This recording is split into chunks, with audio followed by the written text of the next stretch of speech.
It was like halftime. I was texting one of my buddies, not a Knicks fan. He was telling me, joking around, are you going to get tickets to game 7? Reminder, this is when the Knicks got off to that really hot start. They were up a bunch of points, blew it. And then that miserable second quarter happens. Banter. You're gonna get tickets to the Garden game 7. And I'm telling him, I'm like, dude, first of all, this is the modern NBA. There's no such thing as a safe lead anymore because of the pace of the game, the 3-pointer, all the matchup hunting, the switching. And of course, it's the New York Knicks. You can tell somebody does not watch New York Knicks basketball when they say stuff like that, because this team could be down 55 points at the end of the first quarter, and I would still have the TV on the rest of the way, just because they don't get it. The Knicks, they're so hell bent and so set on just coming away with a W, or doing everything they fucking possibly can to get the win, that they're not going to let that deter them. And so I told him, I said, it's not over. I said it's a 3-point game, first of all. But I don't care if it was a 3-point game. I don't care if he texted me that when the Sixers were up by double figures in the third quarter. If you know this Knicks team, like this is a Knicks team that I'm finally confident in one of my favorite teams. Like, I don't know if I've ever gone into a postseason, not in a long, long time, where I've been confident in my favorite team in every game that they step into. Like, I can't remember 2009 very well. 2013, the Knicks, like, that always, I can't remember that very well. So it's been a while. The Yankees since then, I've never felt confident. Even in 2017, which has been the best year since that, 09. Like, I never felt 100% confident in those Astros series. This Knicks team is the best Knicks team I've witnessed in my life. It's a team that actually has me feeling confident in every game they go into. And I just don't know if I've ever felt that way about a team before. Like, I really can't remember. It's really incredible. God, it's incredible. They have this resilience. It's and it was always going to be this way. It was always going to be this way. Knowing this team, it was never going to be a sweep. And they always make it muddy, make it scary. It was always going to be Knicks in 6. I mean, the final score to this series, like the final point differential, +1. +1, the Knicks. That's how close everything was. So I'm glad it's over. Good Christ, am I glad it's over. God, all that stress, I'm glad it's over. And it just, man, that rebound at the end by Josh Hart, the buzzer sounds, he's waving the crowd goodbye. Oh my God. Oh, did that feel very good. Fuck Philadelphia. I cannot stand that city. the most pathetic, weak-minded, soft sports fans you will ever run into. I mean, how embarrassing was that? How embarrassing is that? Seriously, think about it. Your owner has to give you fucking handouts, pandering to get you guys to come to the game and cheer. I mean, you know what? Like, just give your city to South Jersey because that is so embarrassing. Could you imagine the Knicks ever doing something like that?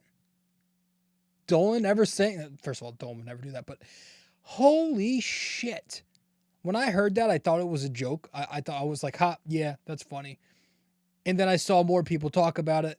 I saw links on social media. I clicked them. I read legitimate NY Post articles that said that the Sixers ownership was actually giving away handouts just to fill the seats.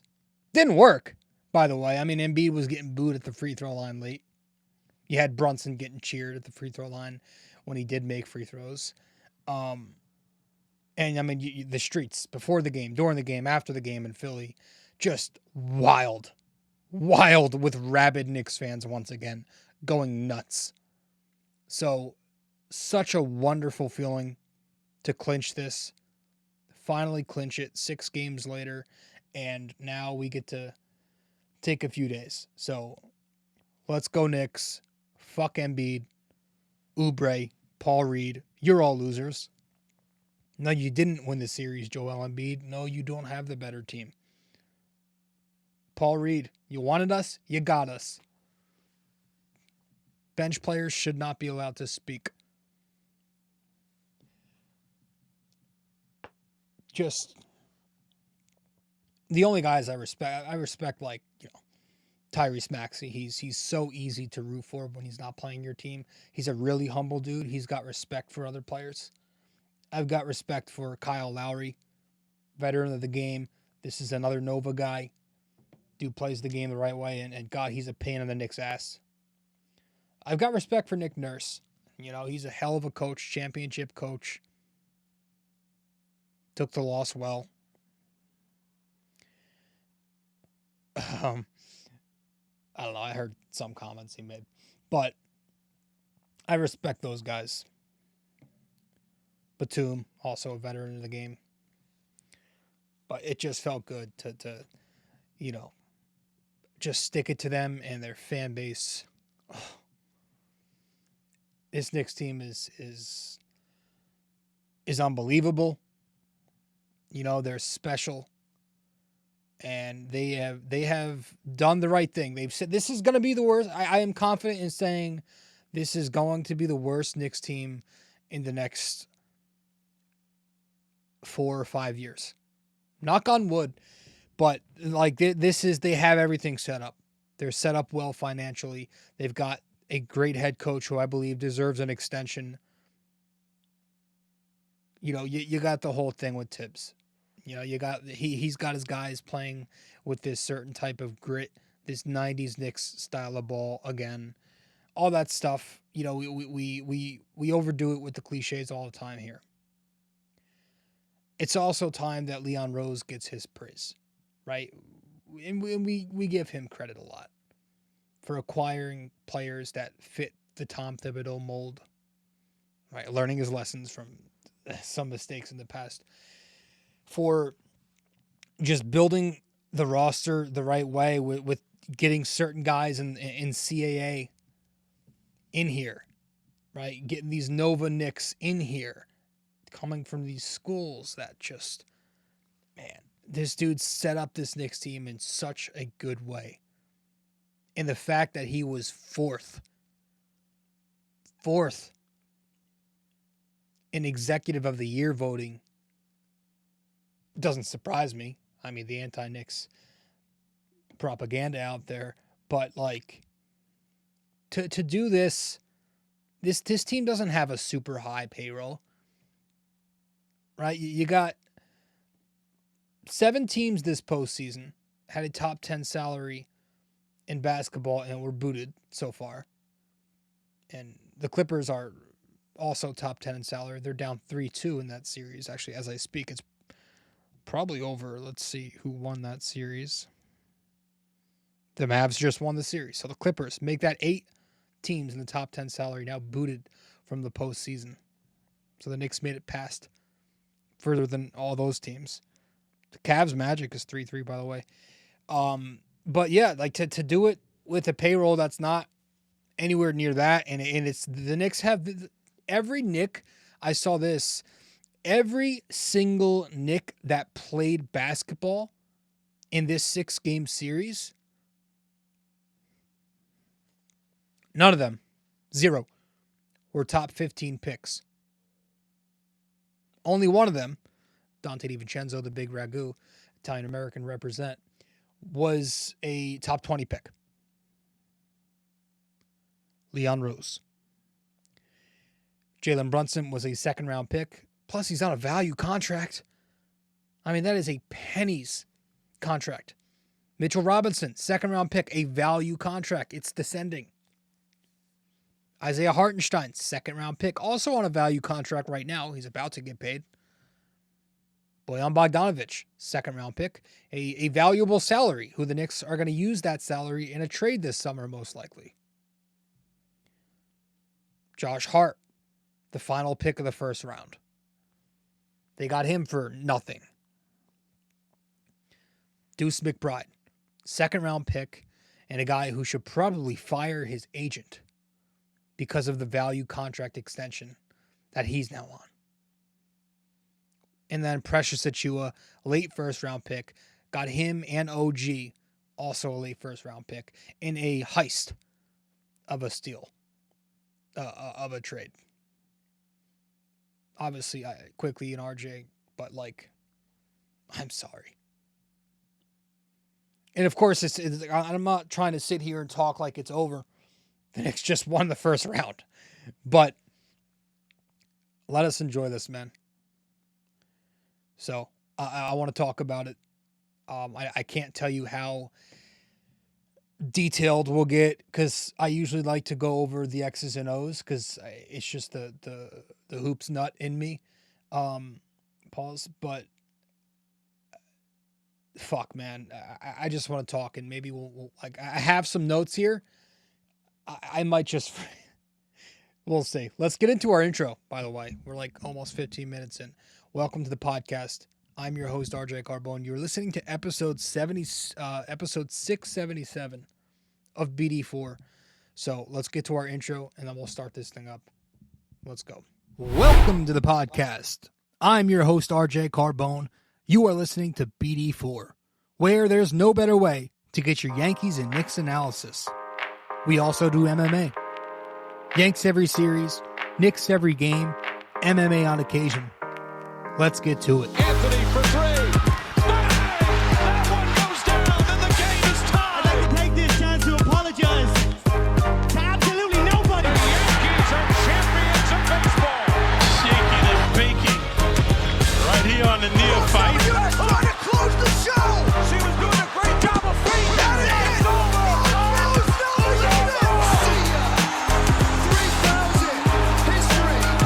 Coming up, so Katie, don't you regret not coming to the Knicks? Don't you regret not coming to the Knicks?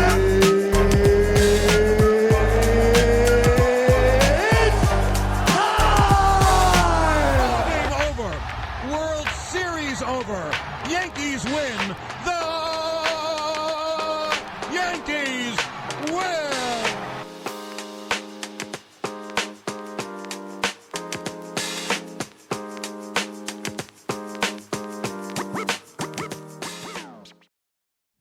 Okay, welcome to the podcast. Episode 677 of the show. Welcome to BD4. I'm your host, RJ Carbone. Yeah, we just, spit our little soliloquy there. This was a game. The Knicks win the game with a final score of 118-115. Certainly felt like even less than a 3-point win.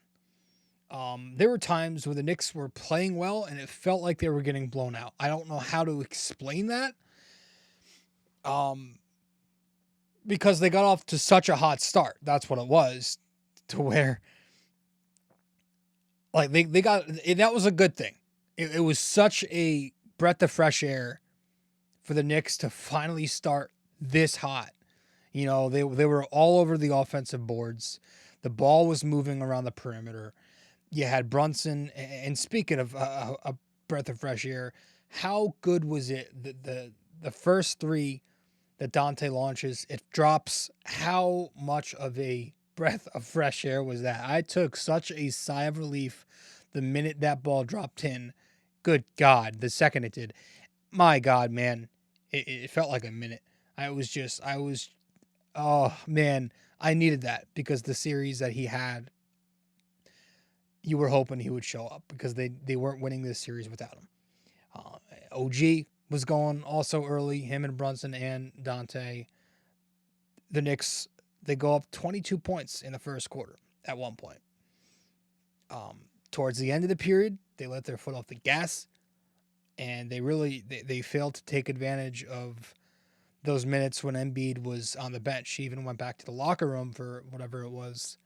But yeah, Nurse went small, and it fucked with the Knicks. You know, you had Batum knocking down a three. Campaign was out there. He's such an annoying player. He's picking Josh Hart's pocket. The offense falls asleep, and even when Embiid returned to the floor minutes later in the second quarter, the Knicks still weren't generating much.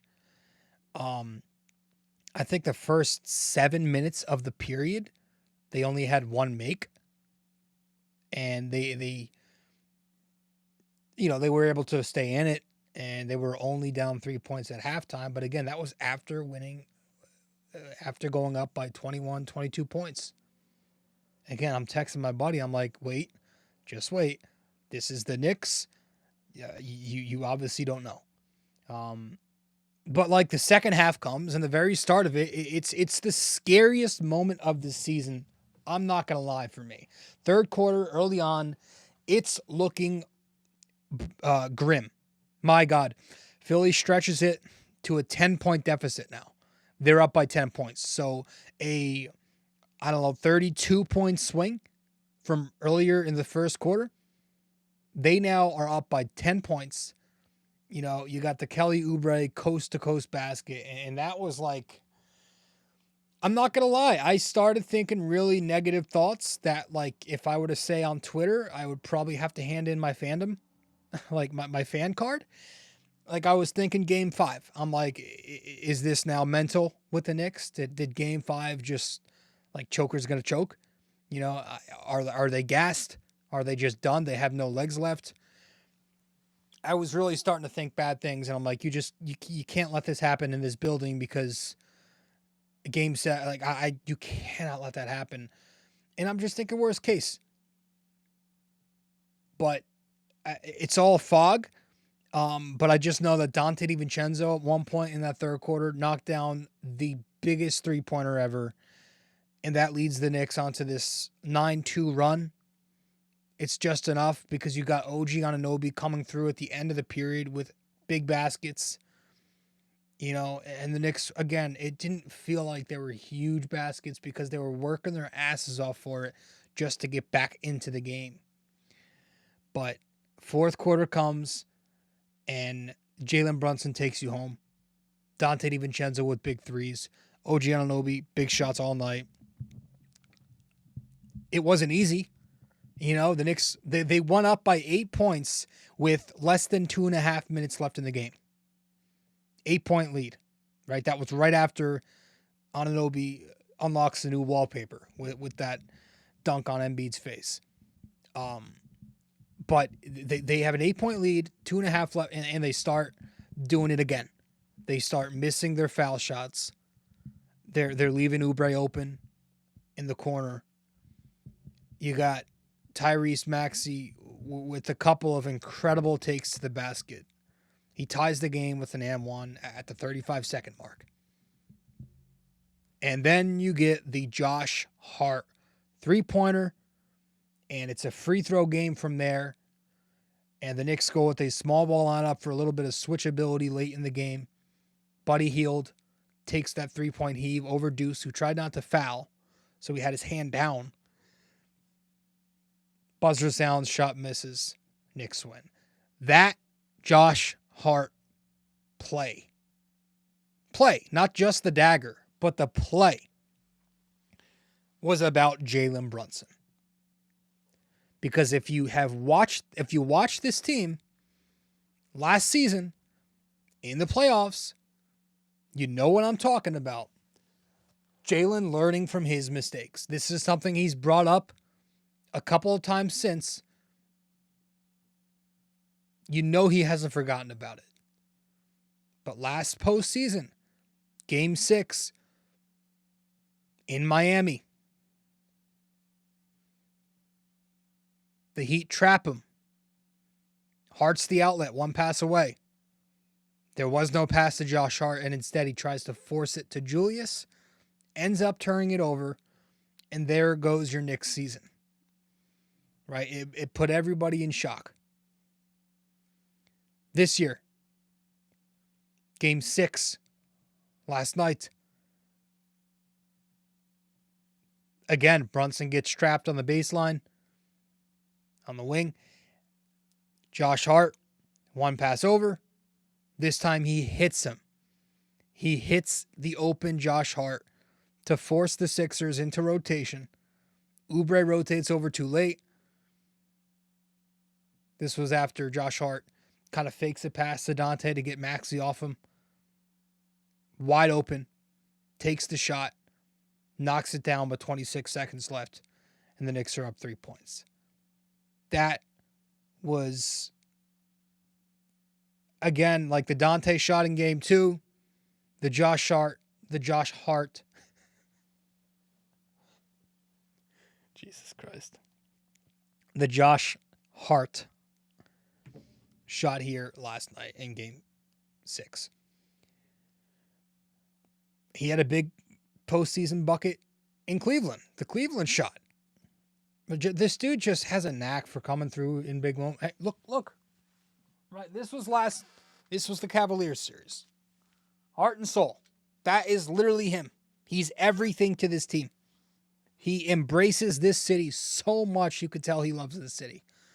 He is so thankful for being traded here from Portland. You could tell this guy loves and embraces every second and everything about this city. I say this city like I'm on the edge of Jersey, but everything. He's out there limping around. You know, I guess he had something with the ankle, but it's not stopping him from just, and I mean doing cardio in a positive way, playing 45 plus minutes a night and still having more energy than anybody on that floor.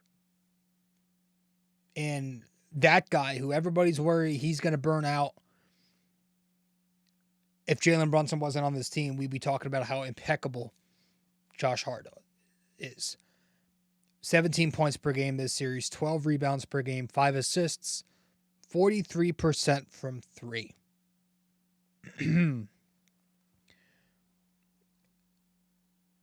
And he just, this was maybe like, again, just the way it makes you feel, the euphoria you get, could have been my favorite sports moment of my life.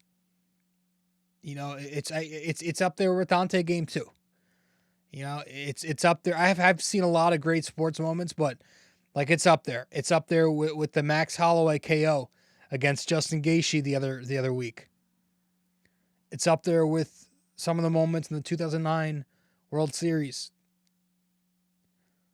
Again, 2017 Yankees. Like, I've had a lot of fun moments as a sports fan. This Josh Hart three-pointer, that Dante DiVincenzo Game 2 three-pointer. Like, these moments are these. It's 2 in 1 week that might be top 5 in my life. And so the Knicks win again, 118 to 115. We'll try to hit the notes here. let's talk. First, we're going to head to a break. Stay with us. Hey there, thanks for listening in so far. If you enjoy this episode, please give us a 5-star rating and review on Apple Podcasts. And if you're on YouTube, don't forget to like, comment, and subscribe. Thanks so much.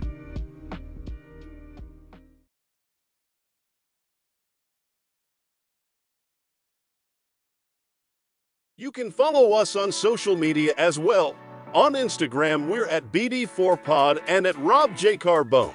On X, we're at BD4Pod and at RJCBD4. And on Facebook, we're BD4.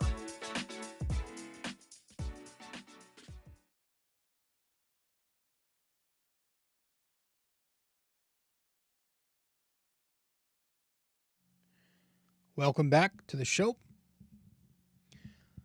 Episode 677. 677 of BD4. I'm your host, RJ Carbone.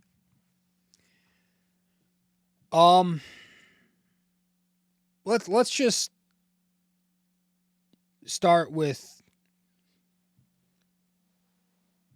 massive adjustments by head coach Tom Thibodeau. Something I've been on all series. Even before the series, I was hoping that he'd make an adjustment and not have OG Anunoby at the point. You know what? Before we even get to that, I'll save the praise for later. There were a lot of things that I didn't like, a lot of decisions that I didn't love from Tom Thibodeau. Like, it was hard. Philly always made sure to position a shooter one pass away from those Embiid post-ups. So when the Knicks did send help, they were beating rotation off the help, especially if they weren't pre-rotating or staying home. Like it was tough because if you send help, they kick out. But if you want single coverage on Joel Embiid, he's just going to use his strength and his touch and shoot over you. But Buddy Hield decided to get some minutes. Nick Nurse decides to play him, pushes that button. That's a wrinkle. And he started killing the Knicks, and that upset me because Tibbs wasn't really calling any timeouts there, and he wasn't adjusting. I understand you have to commit to Maxey, but like you're helping off the guy who the amount of times they helped off of Buddy Hield, and he's not like the only reason Buddy Hield is in the NBA is because he could shoot the shit out of the ball. And there were way too many times where off ball they were just leaving them. I think like again it's kind of pick your poison. I think what really bothered me was the Precious Achiuwa minute, not getting any Precious Achiuwa minutes because there was something I was advocating for.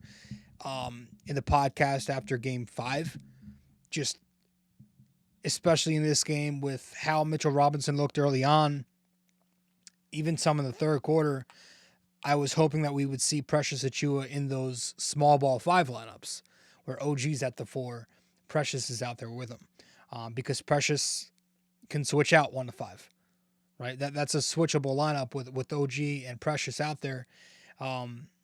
So I was hoping to see him in the first half, a little bit in the third quarter. We struggled. I was hoping that he would at least match Mitchell Robinson's minutes with Joel Embiid's later in the game because Isaiah Hartenstein, again, was getting burnt in single coverage.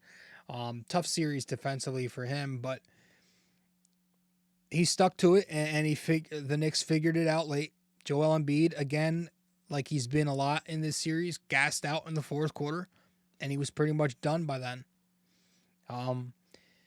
But like I said, I loved the adjustments that he did make, and the biggest one being putting Dante DiVincenzo at the point of attack, putting Dante on Tyrese Maxey.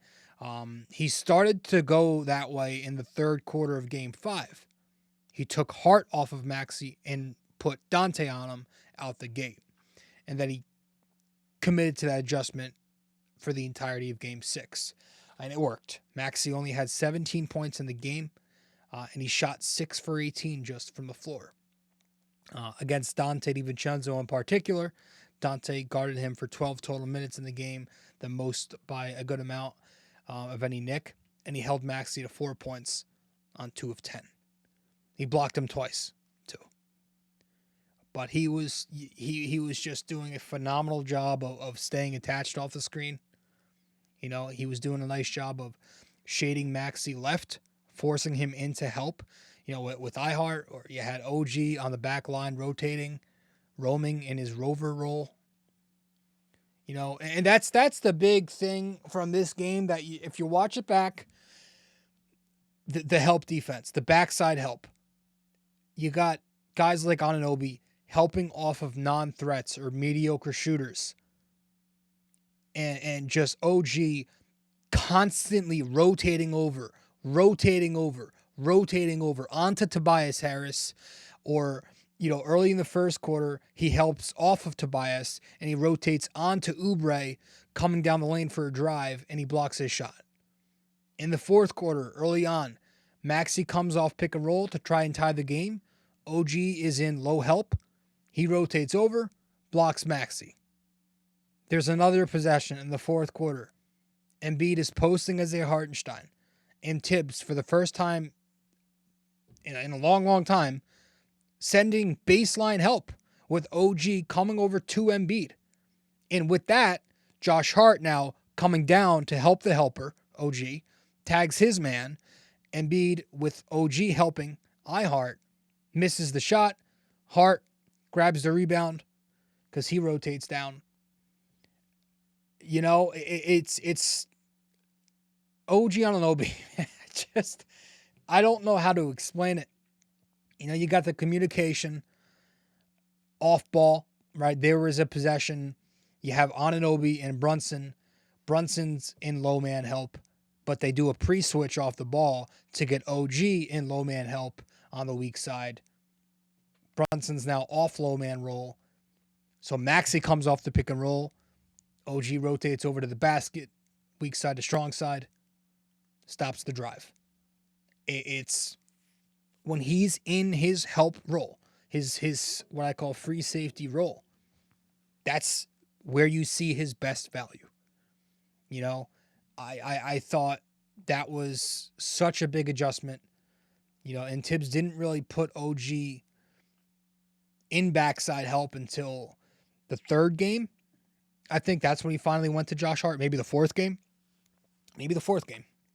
But yeah, like, finally does it, and it's worked. It's really worked. I thought the help on the pick and pop was good. You know, the Knicks would send two to the ball off the screen, but they wouldn't get hurt all the time because they'd bring a third defender into the action from the weak side. So he'd make that weak side rotation to close out to the fade. Now at times it left an open man because, you know, you got to rotate that off that rotation, but a lot of times they took a risk and it paid off. Just really, really good defense. And I think that I don't want to get into Indiana now, you know, because they're, again, I want to sit on this win. I do wonder, they play quick. The Knicks do a lot of moving around defensively. I wonder how taxing that's going to be for them in a shortened rotation. Just the way they move and the way the Knicks, I know they're very well conditioned. I don't know. Maybe we'll talk about that later. But their defense was on point. I loved the adjustments. So we'll end it there. The offense, at the end of the day, it scored points. And it's such a difficult offense to guard because they're coached by, listen, Tom Thibodeau is an underrated offensive coach. I've said this time and time again. Everybody thinks he's just defense. The way the Knicks are able to get into multiple actions in one possession and get into these counter sets, it's so hard to guard that, right? If you try going pick and roll into isolation to get Brunson downhill, oh shit, Embiid's in a drop. Okay, no problem. I'll pivot to DHL. Let me flip to iHeart, come up, and run off the screen there, get the handoff. You know, if you try to go pick and roll into isolation and Philly blitzes 2 up top, Brunson's going to hit the second side for a counter set, right? He's going to hit the short pick and roll. He's going to find an outlet. The off-ball movement is always there to assure that something's happening off of the initial action. The rescreening, like there's so many things the Knicks, it's like insurance to just make sure they're going to get offense. And I thought it didn't always work in this series. Their offense wasn't always clicking, but this was probably their best offensive game of the series. And it just, the way they were able to get a lot of these fourth quarter baskets was because they were pivoting to different sets off of the initial set. A lot of Brunson and Hartenstein actions together in the fourth quarter. And Brunson, like he was Brunson. He was determined to get baskets. He was working the Batum switch, you know, to get Oubre off him, trying to get the Batum switch. That was working. Now Batum he's long, but he's also older and he's slower, so Brunson's able to turn the corner and get to his spots on him. You know, he was working off ball, handoffs, DHO, fake DHO keep, sideline out of bounds handoffs, or he's the inbounder. He passes to insert Nick here, gets the handoff out of that guy, turns the corner, gets downhill. Did that a couple times in this game. Screen rejects, you know, to get inside the hips of the defender, attacking the front foot, taking the defense out of the action by rejecting, attacking the empty side to remove strong side help. Just smart offense, getting good looks like catch and shoot transition threes before the defense gets set. Him and Dante had that connection. So many, and it wasn't just Brunson, like so many timely baskets, crunch time baskets. You know, Brunson gets, obviously he has the shot at the end there where he has Oubre at his hips, puts him in jail, stops, draws contact, gets the finish. But Dante DiVincenzo, a left-handed finish off the Embiid switch, that put the Knicks up 7 late in the game. OG Anunoby finishes the game with 19 points. It felt like every single basket OG made was just a timely basket. You know, whether it gave him a lead, tied the game, added to a little bit of padding to the Knick lead. Like he had 3 huge baskets in the first quarter with Embiid in drop coverage. OG went to the mid-range, helped them get off to a great start. He helped the Knicks, you know, come back late in that third quarter with a couple of jump shots. You know, he has early in the fourth quarter, he breaks the tie by knocking down a 3 at the top of the key. You know, he has the baseline finish where he attacks the closeout, puts the Knicks up 4 in the fourth quarter.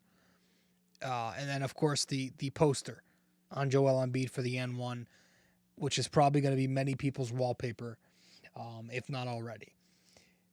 Josh Hart knocks down the clutch 3. Just so many guys, like all these role players. If you get Jalen Brunson on his game, and then you get the Knick role players doing role player things, just being adequate or better role players, it's over for you. You're not going to stop this offense. You know, Deuce McBride was cold all game. He had 0 points in the middle of the fourth quarter, but the Knicks down 1 point.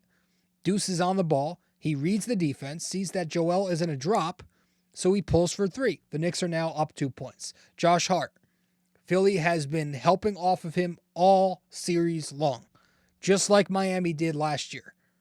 The difference this time, Josh Hart's confidence. He optimized the space that was given to him off the help. He was aggressive with it. He turned it into DHO. He attacked space. He shot the 3, and it paid off this series. He was knocking them down. Dante DiVincenzo had himself a tough series. He found it in Game 6. 23 points. 5 for 9 from 3. 3-pointers, back cuts. His chemistry with Brunson is unbelievable. He's using iHeart in screening. iHeart's that hub. Loves working with his guards. Brunson and Dante doing such good work with him. These guys have such a, especially Brunson, Hart, and Dante, they've got such a synergy, an ESP. right? Clyde always uses that term, ESP. They just know where they are on the floor, what they're going to do next. It's like a simple look. Sometimes you don't even have to look. You just know. Like Brunson whips the pass to the perimeter. Dante's right there.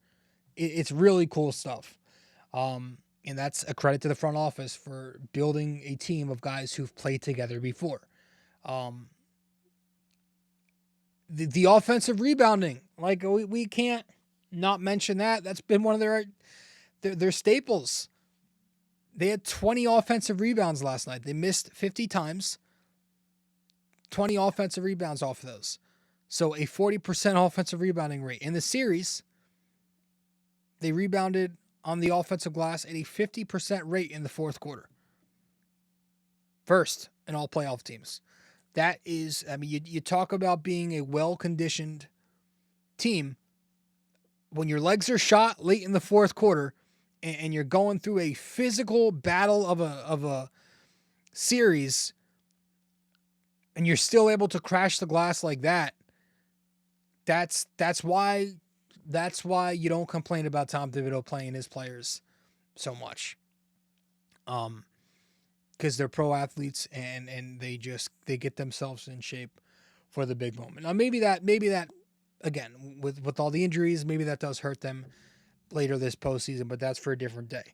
But it's also you can't ignore the benefits that it does reap. But yeah, such big tip outs and O boards, like good Christ, man.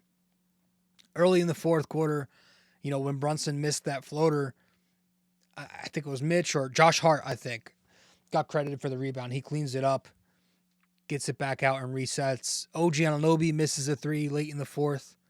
You got Dante DiVincenzo sprinting to grab the long rebound. Isaiah Hartenstein off of the Dante miss late in the game, tips it out. Unbelievable stuff, man. Unbelievable stuff. And because the Knicks won 118-115, we are handing out game balls. And the game ball among the starting unit is going to no other, of course, than Jalen Brunson. Bing bang. Oops. Jalen last night, 41 total points, 12 assists. He shot 48% from the field, 13 of 27. He was 3 for 8 from 3, 38%. 12 for 16 at the free throw stripe. That's 75%. It's got to start knocking them down. He was a +9 in the box score across 44 minutes. Gets off to a very bad start efficiency-wise. This series, the first two games, he was, what was the number? 16 for 56 or something? He was awful. And then he clicks and really just becomes a 40 points per game scorer in the final 4 games. He was over 40 points per game in the final 4 games of this series.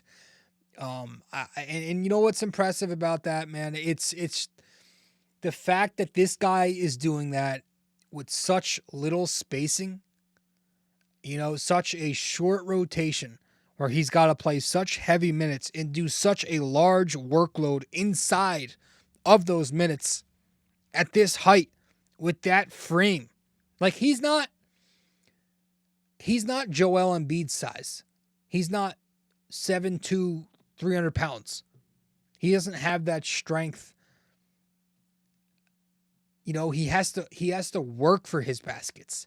He's not like that where he can just shoot over you if he's 15 feet out and you're on him, or he could just dunk on you if you're close to the basket. No, he has to get baskets by working his ass off. So if it looks like he's laboring out there, it's because of that. He's not super big. He's not playing with a ton of spacing. He's not playing with more than 6 other guys. The Knicks basically ran a 6.5 last night. He's got to get baskets any way that he can find. Just put points on the board. Put points on the board because that's what wins you the game. I don't care if it looks pretty. I don't care if they're free throws. I don't care who's bitching about free throws. I don't care who's bitching about him trying to draw contact so he can create points. I want points because points win the game. So and you consider where this guy is creating offense on the floor, constantly in the paint with bigger players, smacking them around.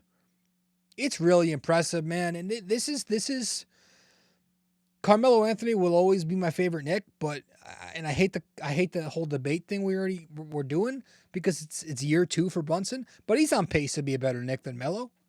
He's on pace for that for sure. I mean, he's going to do things that I'm confident in saying Melo never did with them. And you got people saying this could be the best Knicks since Frazier. I swear that's a conversation now. Whether you agree with it or not, people are starting to have that conversation. WFAN hosts. You know, like it's man, he's so great. I consider Jalen Brunson the king of New York sports currently. I think he's better than Aaron Judge. He's done more for the Knicks than Judge has for the Yankees in the playoffs. You know, he's unbelievable. He's unbelievable. People aren't going to talk about him because they like the flashy guys. They like the athleticism that Anthony Edwards shows. They like the loudness that comes with Tyrese Maxey or not Maxey, Halliburton. You know, they like those flashy players, but Jalen Brunson's, he's blue collar. He's lunch pail. He's old school Knick. You know, he actually reminds a lot of people of Clyde Frazier. You know, he's just methodical with it. So this guy is one of the best players in the NBA.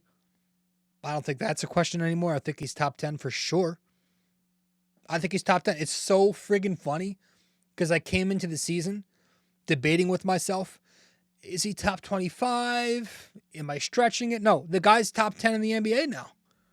I consider him a top 10 player. How can you not after what he's shown you in these postseasons? And it started when he was with Dallas. Nobody paid attention then, but he comes to New York and he raises it, and he comes out here this postseason and he does better than that was 40 every night. So credit to Jalen. He gets the game ball. That's his second of the postseason. We only hand out game balls in wins in the playoffs here. And I'll go to the bench. Mitchell Robinson. I'm going to give it to Mitch. 9 rebounds, couple steals, a block. He was a +7 in 18 minutes last night. Real briefly, he got off to a rough start, but he battled. He was huge on the glass in the first quarter. 6 offensive rebounds in the game. Not the first quarter, the first half. All 6 of those offensive rebounds came in the first half. So he helped the Knicks get off to that hot start. You know, right away he picked Tyrese Maxey. You know, and the second half he was much, much better. Picked it up defensively on Joel Embiid, and had some help from guys on the back line. So good for Mitchell Robinson. He gets the game ball, and we move, folks. We move, and we will wrap this thing up. We will wrap it up as soon as we return from our final break here, or our second to last break here on BD4, episode 677. Stay with us. Be right back in just a second. If you're interested in our website, just go to Studio 69 Productions is a podcast production by Leo Rodriguez to allow content creators to market their podcast. It's an online platform that will market your podcast or any other project that you're working on. Get in touch with Leo Rodriguez from Studio 69 Productions. You can find Studio 69 Productions on Instagram at Studio69NJ. Studio 69 Productions, where dreams are heard and born.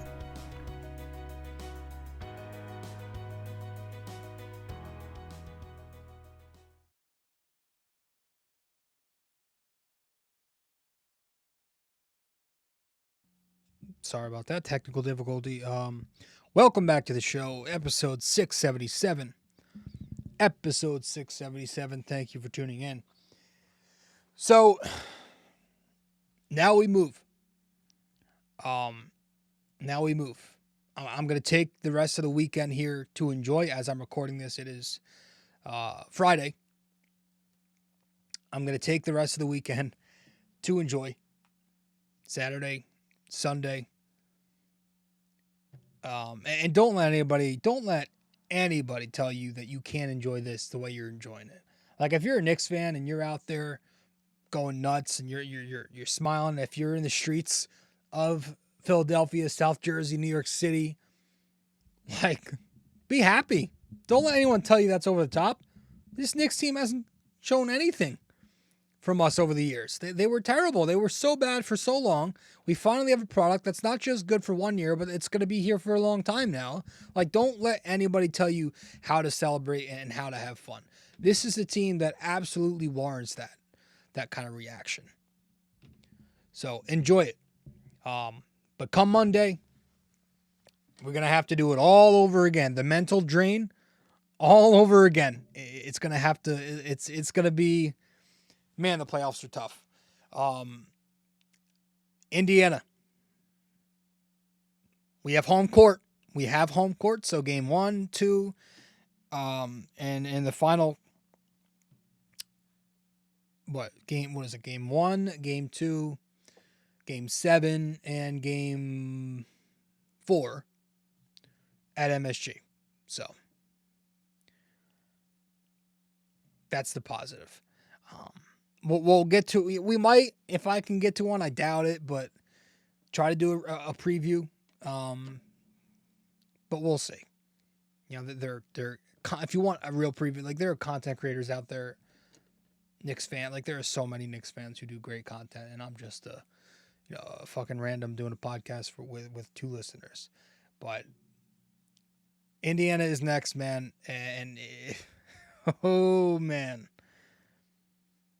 If anybody has any stereotypes of Indiana, please private message me, DM me, let me know, because I'm going to start shit talking them too.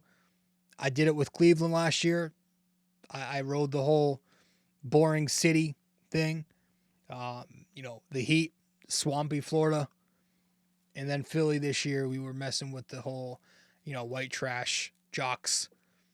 I need something on Indiana. Anybody has any type of stereotype I can make fun of Indiana for, please let me know, DM me. You know where my socials are in the description, or maybe it's on the screen if you're watching on YouTube. Let me know. Because listen, man, if you're a Knicks fan and you're younger maybe, or you're a newer Knicks fan, and you thought the disdain for Philadelphia was bad, oh, you have no friggin' clue how much Knicks fans just despise Indiana Pacers.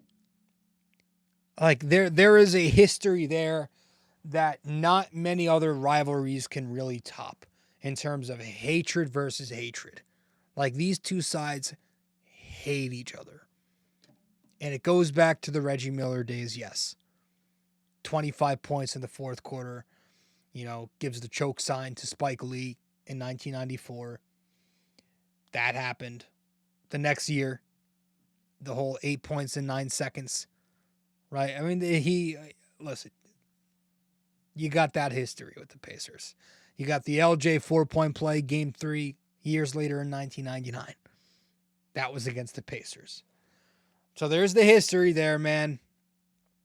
Shit, if you're a little younger, you remember the Roy Hibbert block on Carmelo in game 6, elimination game, 2013, right?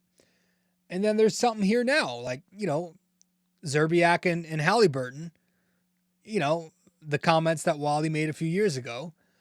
So, you got Obi Toppin there. It's always going to be a thing with the Knicks and the Pacers. There's always going to be a storyline, but there's always going to be that history, that 90s history. And I'm excited. I need a stereotype. So if anybody has an Indiana stereotype, let me know, because I'm going to ride that. I'm going to be such an asshole fan. I'm confident, but, I'm also a little bit concerned because, again, this Knicks team is running short right now. With the injuries that they have, they are running a 6.5-man rotation, right? Like Deuce only got 8 or 9 minutes last night. So I'm worried about the conditioning. Again, they are conditioned for it, but does it eventually catch up with them? Do they get fatigue? You know, Indiana plays this high-tempo, full-court style of basketball. They run and gun. You know, Tom Thibodeau might have to. I know he doesn't like to, but he might have to play Precious Achiuwa more. Or maybe we see Alec Burks come out from jail? I don't know, man. He might have to, because this might not be a sustainable formula to just have Brunson bust his absolute ass for 48 minutes a night, literally 48 minutes, and just expect to win games like that. Because they aren't superhuman as much as we make them out to be. They're just very good athletes. So we'll see. But as for this Knicks-Sixers series, I am so excited that the Knicks got to send the loser 76ers to Cancun, Mexico. And we can close that chapter and no longer have to stress over that series. 118-115 was the final in last night's Game 6. Let's go.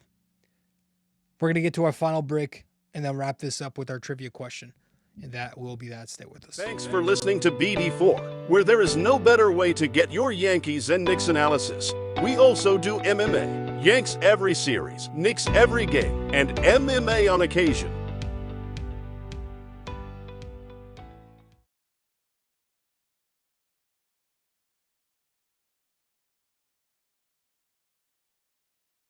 Welcome back to the show. Episode 677 of the podcast. Luis Arias was traded to the Padres tonight. That's crazy. All right, let's wrap this up with our trivia question, and that will be that. Let's go.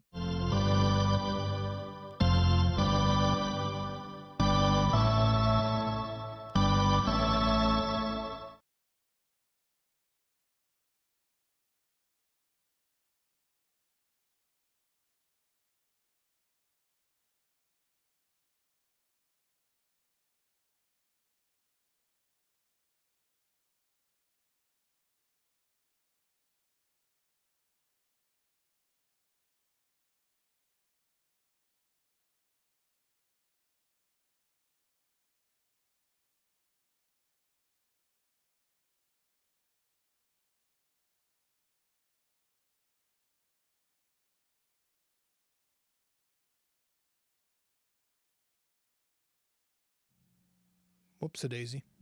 I just realized there, the last fucking minute or two, I was talking with the mic on mute, so we never really, shit. Okay, let me read that again. Jalen Brunson is the first player to score at least 37 points in 4 straight playoff games since who? In 1993. All right, Jalen Brunson is the first player to score at least 37 points in 4 straight playoff games since who? In 1993. Now, if you've been on social media at all in the past 24 or so hours, you probably know the answer to this question. That's where I found it. So let me know. But as for this episode, that will do it. Episode 677 of the podcast is up. It's over. Finished. I think we've said everything we've had that we wanted to say. This Knicks team continues to just impress the ever-loving shit out of me. And I don't know why they're impressing me. At this point, it should just be a standard because they've earned that right. They've earned that respect. But Pacers-Knicks starts on Monday. Enjoy this weekend. Bask in the glory that is the New York Knicks. And, well, I guess for the Knicks fans, I'll see you in the Game 1 recap after Monday. That should be interesting. Let's go Knicks at the Garden. Fuck the Pacers. Fuck Indiana. Fuck Halliburton. Screw everything about that place. All right, everybody. Thank you, and I'll see you then. Later. This episode was brought to you by Anchor. Hey there! If you stayed the entire way through, we thank you immensely for it. We hope you enjoyed this podcast and that you come back for the next episode real soon. Don't forget to like, subscribe, comment, download these episodes, and share them with your friends as well. BD4 is a 5-star podcast simply because of you, and we'd like to keep it that way. Have a wonderful day. Go Yankees and go Knicks.